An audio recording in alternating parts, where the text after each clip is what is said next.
There's a specific kind of memory that only exists if you grew up with video games in the 90s. It's late, everyone else in the house is asleep, and somewhere nearby, a CRT is glowing in the dark. For me, that memory belongs to my older brother's bedroom. When he was out, I used to sneak in, sit on the floor in front of his PlayStation, and watch the opening cutscene of Final Fantasy VII play out, over and over again. And when it got to the point where I'd actually have to fight something, I'd hit reset. I was too scared, too young, but I couldn't stay away. That's where my love for JRPGs came from, and I never expected a game from 1997, one that I only discovered recently, to bring all of that rushing back. This is Moon, Remix RPG Adventure. From the very first frame, I felt a nostalgia so specific and so vivid for a game I had never once played. Today, I want to talk about why that is, about what Moon is, where it came from, and why, after 30 years after its original release, it still catches people completely off guard.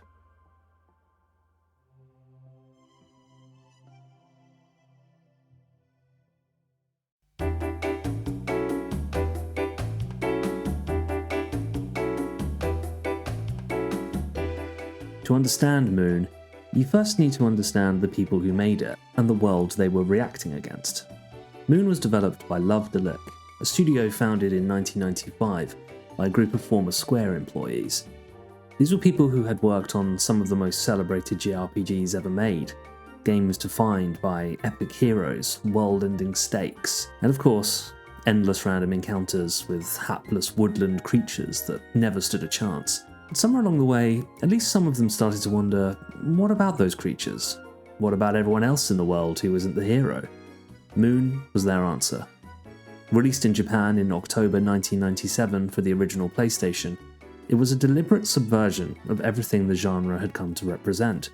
Moon never left Japan for over 2 decades. It was talked about online by import gamers who'd played it with a Japanese dictionary. This obscure PlayStation curiosity that most people would never get to experience.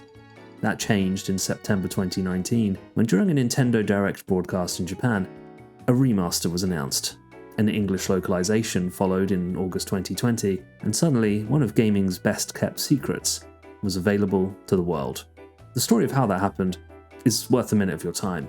Toby Fox, creator of Undertale, a game that shares a lot of Moon's DNA, had cited Moon as a major inspiration, despite never having actually played it. It was only available in Japanese. He was inspired purely by the concept. Fox asked a simple question: why had Kimura never released the game worldwide?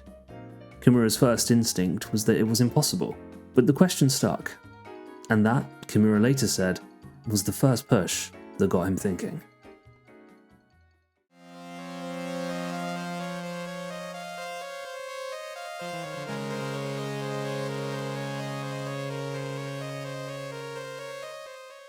Moon opens with a bait and switch that's so well executed, it deserves to be studied. You're watching a kid sitting on the floor of his bedroom late at night. He's playing a video game. On his television, a fantasy world unfolds. A brave knight, dark castle, an adventure beginning.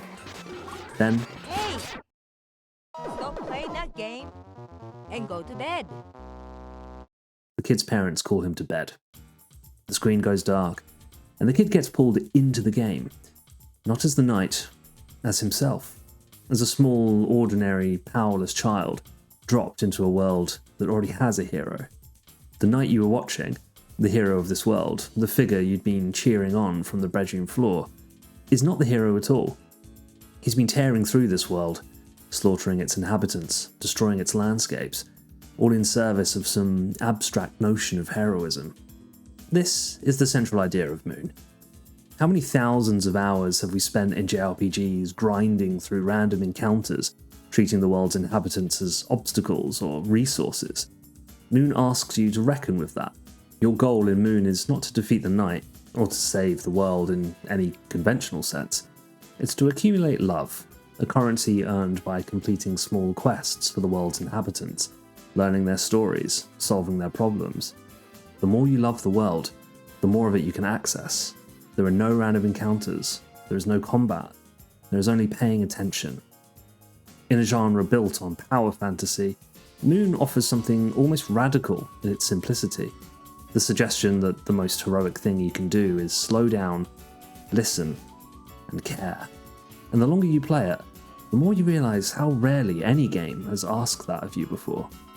What struck me playing it is how quickly you just accept this, how naturally you fall into the rhythm of existing in this world, talking to everyone, noticing things. It reminded me of being a child before games taught me to optimize everything. Okay, I need to talk about the music, because this is where Moon completely blew my mind.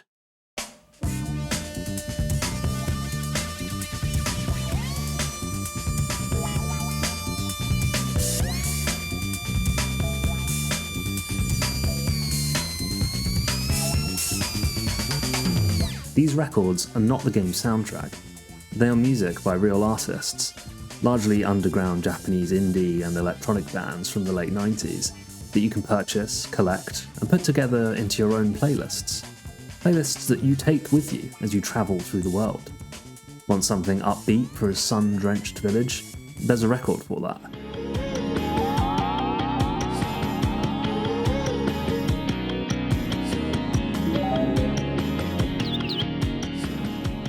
Something slow and melancholic for a late-night cave? There's a record for that too.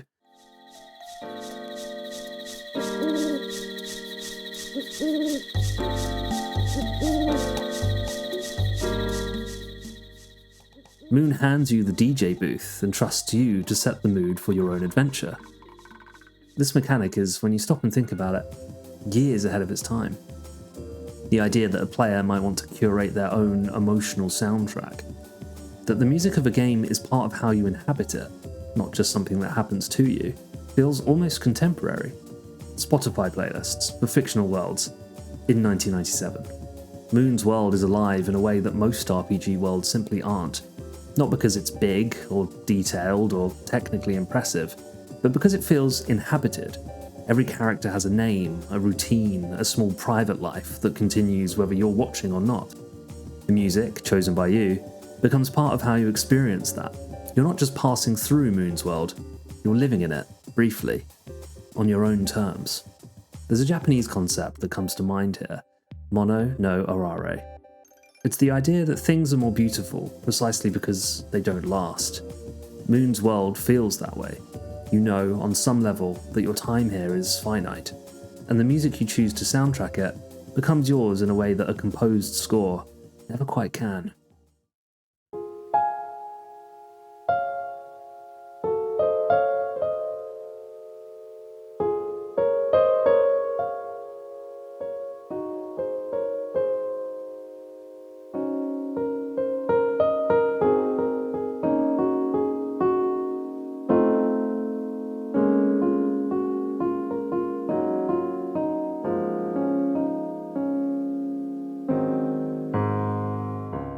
The game's final act takes you somewhere unexpected, literally and emotionally. The relationships you've built, the love you've accumulated, the small kindness you've performed across the world, they all converge into something that feels genuinely earned. There was something else underneath it too, something that took me a while to pin down, something closer to being called out beyond the void, if that makes sense. Because Moon's final message, delivered with the same quiet confidence the whole game carries, is essentially this: go outside. The world you've been carefully tending in here, there's a version of it out there, waiting for you. It reminded me of the ending of Mother 3. If you've played it, you'll know. That game ends by speaking directly to you, the player, in a way that collapses the distance between the fiction and the person sitting in front of it. I was in tears. Moon does something similarly direct, if less dramatically. It sees you. It acknowledges the time you've put in. Then, it tells you to live your life. There's an obvious irony to a video game that tells you to stop playing video games. Moon is completely aware of that. This is a game made by people who loved games deeply enough to question what they were actually for, what they were doing to the people who played them. The answer Moon arrives at is not cynical. It doesn't hate games, it loves the worlds they build, the feelings they create, the strange relationships players form with fictional places and people. It just thinks that love should point somewhere, that the capacity for care you've been developing in here should eventually find its way out there.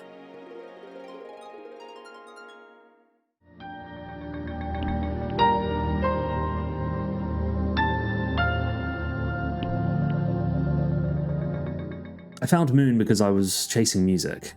I'd fallen down a rabbit hole of Yellow Magic Orchestra, found Ryuichi Sakamoto, and landed on the soundtrack for a small little game called LOL, or Lack of Love. When I found out it was the same studio that developed Moon, I had to play it. I wasn't prepared for what I found. A game that knew exactly what it was reacting against, and exactly what it wanted to say, and said it with such warmth and wit that I finished it feeling like I'd been given something. Moon isn't the loudest game. It's not trying to impress you. It asks something of you. Patience, attention, a willingness to care about small things. But if you meet it halfway, it'll give you something back that's harder to find than any rare drop or secret ending. It might just make you feel like the kid on the bedroom floor again.